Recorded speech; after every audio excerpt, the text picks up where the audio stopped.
A meeting to discuss what to do about the missing comedian was disrupted by a group of young men marching and chanting outside the meeting room.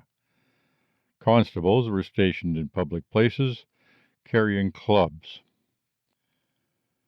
In online discussion rooms, people openly advocated closing the men's houses for fear conspiracies were being hatched in them.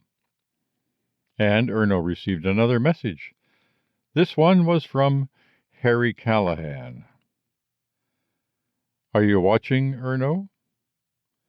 If you think our gender situation is gross, you can change it. Check exposition. Crimes of violence.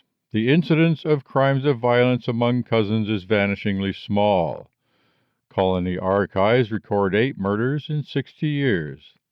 5 of them were man against man, 2 man against woman, and 1 woman against woman. This does not count vigilante acts of women against men, but despite the lack of official statistics, such incidents too are rare. 8. It's no trick to be celibate when you don't like sex. That's the point, Erno insisted. He does like sex. He likes sex fine. But he's making a sacrifice in order to establish his point. He's not going to be a prisoner of his dick. Erno was sitting on the ledge of the terrace in front of their apartment, chucking pebbles at the recycling bin at the corner and arguing with his cousin Lena. He had been arguing with a lot of people lately, and not getting anywhere. Every morning he still left as if he were going to biotech, but instead he hung out in the park or gym. It would take some time for his mother to realize he had dropped out. Lena launched into a tirade, and Erno was suddenly very tired of it all. Before she could gain any momentum, he threw a last pebble that whanged off the bin, got up, and, without a word, retreated into the apartment. He could hear Lena's squawk behind him. He went to his room and opened a screen on his wall. The latest news was that Tashi, Yokio's son, had regained consciousness, but that he had suffered neurological damage that might take a year or more to repair. Debate on the situation raged on the net. Erno opened his documents locker and fiddled with a melancholy sonnet he was working on, but he wasn't in the mood. He switched back to Tyler's cryptic message. You can change it. Check exposition. It had something to do with biotech. Erno was pretty sure. He had tried the public databases, but had not come up with anything. There were databases accessible only through the biotech labs, but he would have to return to his practicum to view them, and that would mean he would have to explain his absence. He wasn't ready for that yet. On impulse, Erno looked up Tyler in the colony's genome database. What was the name Deborah's daughter had called him? Mary's son? Thomas Mary's son. He found Tyler's genome. Nothing about it stood out. Debaters had linked Tyler's bio to the genome. Mary's son had been born 36 years ago. His mother was a second-generation cousin. His grandmother had arrived with the third colonization contingent in 2038. He had received a general education, neither excelling nor failing anything. His mother had died when he was 20. He had moved out into the dorms, had worked uneventfully in construction and repair for 14 years, showing no sign of rebelliousness before reinventing himself as Tyler Durden, the comedian. Until 2 years ago, absolutely nothing had distinguished him from any of 1,000 male cousins. Bored, Erno looked up his own genome. There he lay in rows of base pairs neat as a tile floor. Over at biotech, some insisted that everything you were was fixed in those sequences in black and white. Erno didn't buy it. Where was the gene for desire there, or hope, or despair, or frustration? Where was the gene that said he would sit in front of a computer screen at the age of 17, boiling with rage? He called up his mother's genome. There were her sequences. Some were the same as his, of course. There was no information about his father. To prevent dire social consequences, his father must remain a blank spot in his history as far as the Society of Cousins was concerned. Maybe some families kept track of such things, but nowhere in the databases were fathers and children linked.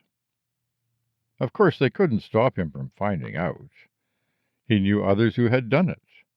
His father's genome was somewhere in the database for medical purposes. If he removed from his own those sequences that belonged to his mother, then what was left, at least the sequences she had not altered when she had planned him, belonged to his father. He could cross-check those against the genomes of all the colony's men. From his chart, he stripped those genes that matched his mother's. Using what remained, he prepared a search engine to sort through the colony's males. The result was a list of 6 names. 3 were brothers, Stuart, Simon, and Joseph, Betty's son. He checked the available public information on them. They were all in their 90s, 40 years older than Erno's mother. Of the remaining men, 2 were of about her age, Sidney Orinda's son and Micah Ava's son. Of those 2, Micah Ava's son had the higher correlation with Erno's genome. He read the public records for Micah Ava's son. Born in 2042, he would be 56 years old. A physical address, men's dormitory, East 5 Labatube. He keyed it into his notebook.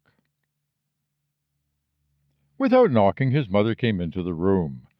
Although he had no reason to be ashamed of his search, Erno shoved the notebook into his pocket. She did not notice. "Erno, we need to talk." "By talk, do you mean interrogate or lecture?" His mother's face stiffened. For the first time, he noticed the crow's feet at the corners of her eyes. She moved around the room, picking up his clothes, sorting, putting them away.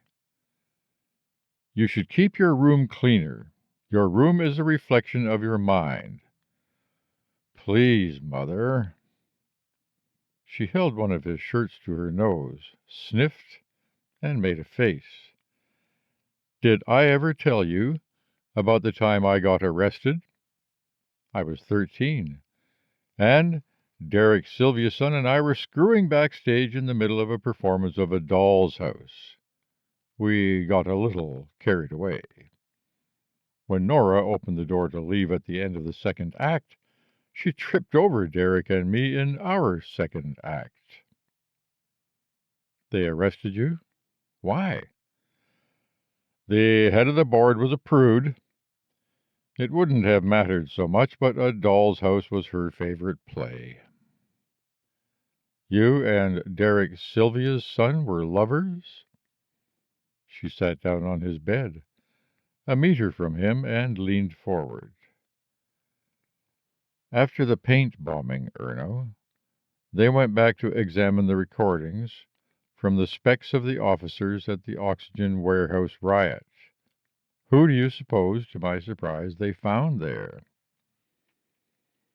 Erno swiveled in his chair to avoid her eyes. "Nick already told you I was there." "But you didn't.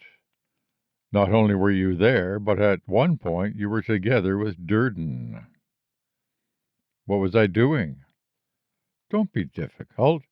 I'm trying to protect you, Erno. The only reason I know about this is that Harold Gunda's son let me know on the sly. Another report says Durden met you outside the north airlock one day. You're likely to be called in for questioning. I want to know what's going on. Are you involved in some conspiracy?" His mother looked so forlorn, he found it hard to be hostile. As far as I know, there is no conspiracy. Did you have something to do with the paint bomb? No, of course not. I found out you haven't been to your practicum. What have you been doing? I've been going to the gym. Are you planning a trip to Earth? Don't be stupid, Mother. Honestly, Erno, I can't guess what you are thinking. You're acting like a spy. Maybe I am a spy. His mother laughed. Don't laugh at me. I'm not laughing because you're funny. I'm laughing because I'm scared. This is an ugly business, Erno. Stop it, Mother, please. She stared at him. He tried not to look away. I want you to listen. Tyler Durden is a destroyer. I've been to Aristarchus, to Tycho. I've seen the patriarchy. Do you want that here? How would I know? I've never been there. His eyes fell on the copy of Stories for Men. Don't tell me stories about rape and carnage, he said, looking at the book's cover. I've heard them all before. You crammed them down my throat with my baby food. They're true. Do you deny them? Erno clenched his jaw, tried to think. Did she have to browbeat him? I don't know. It's not just carnage. It's waste and insanity. You want to know what they're like? One time I had a talk with the security man at Shackleton. They were mining lunar ice for reaction mass in the shuttles. I put it to him that using lunar ice for rocket fuel was criminally wasteful. Water is the most precious commodity on the moon, and here they are blowing it into space. He told me it was cheaper to use lunar ice than haul water from Earth. My argument wasn't with him, he said. It was with the laws of the marketplace. Like most of them, he condescended to me as if I were a child or idiot. He thought that invoking the free market settled the issue, as if to go against the market were to go against the laws of nature. The goal of conquering space justified the expenditure, he said, that they'd get more water somewhere else when they used up the lunar ice. He's got an argument. The market has a law of nature. Conquering space? How do you conquer space? That's not a goal, it's a disease. What does this have to do with Tyler Durden? Durden is bringing the disease here. He's fighting oppression. Men have no power here. They are stifled and ignored. There are no real male cousins. There are plenty of male cousins. There are lots of role models. Think of Adil al-Hafaz, or Peter Sarrazin. Of Nick, for pity's sake. Nick? Nick? Erno laughed. He stood. You might as well leave now, officer. His mother looked hurt. Officer? That's why you're here, isn't it?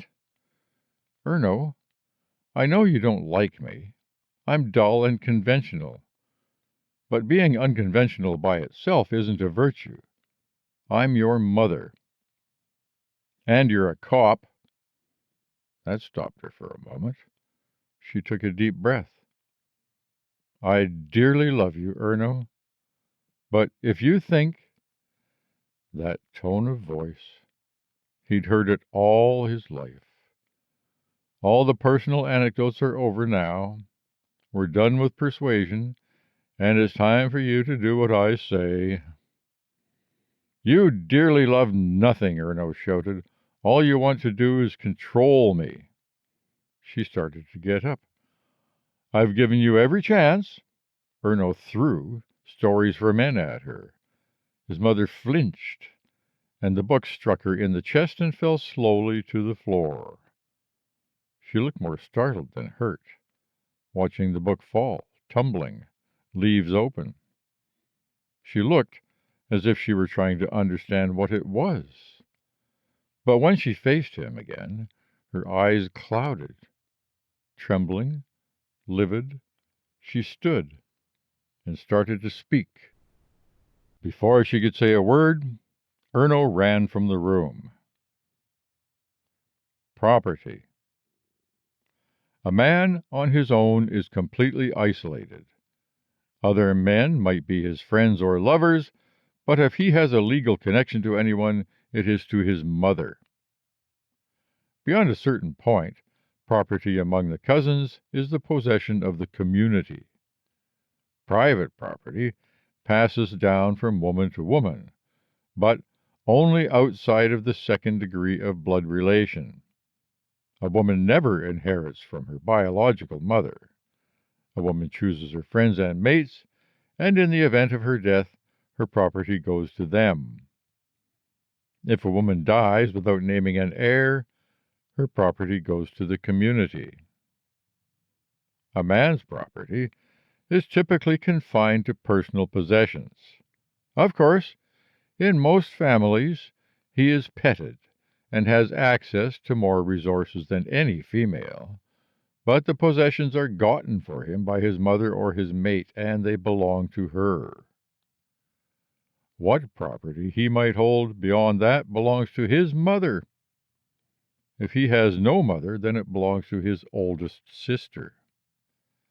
If he has no sister, then it goes to the community. A man who forsakes his family has nowhere to go.